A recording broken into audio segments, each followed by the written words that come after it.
अस्सलाम वालेकुम। आप देख रहे हैं वी न्यूज़ और हम लेकर आए हैं आपके लिए अच्छी बातें। आज हम जिस मौजू पे बात करेंगे वो बिलखसूस रमज़ान में मैं और आप हम सब एक्सपीरियंस करते हैं, और वो है मेहमान नवाज़ी। मेहमान नवाज़ी एक ऐसी सिफ़त है जो पहले वक्तों में जिसको लोग इबादत का दर्जा देते थे, लेकिन आज के दौर में प्राइवेसी और मी टाइम का कल्चर इतना आम हो चुका है कि किसी के घर अचानक चले जाना एक रेड फ्लैग समझा जाता है। लेकिन इस्लाम हमें सिखाता है कि मेहमान अल्लाह की रहमत है। मेहमान नवाज़ी एक सुन्नत है। हदीस में आता है कि जो शख्स अल्लाह और आखिरत के दिन पर यकीन रखता है उसको चाहिए कि वो मेहमान की इज़्ज़त करे। लेकिन इसके बरक्स हमें आज जब पता चलता है कि कोई मेहमान आने लगा है तो पहला सवाल ये होता है कि कितनी देर के लिए आ रहा है, या फिर oh no I have to cancel my plans, या फिर हम कहते हैं कि यार बहुत ज़्यादा तकल्लुफ़ नहीं करो, बस चाय पानी कर देना।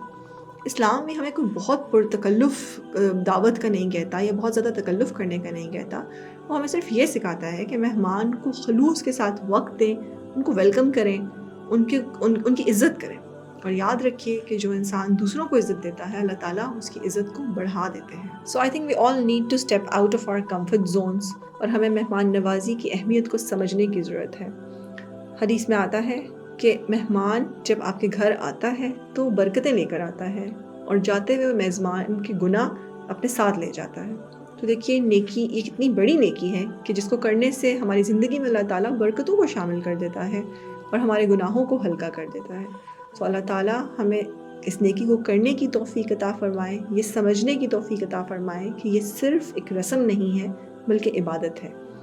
अच्छी बात कहना, सुनना और फैलाना भी एक नेकी है। सुकून में रहें, खुश रहें, देखते रहें वी न्यूज़।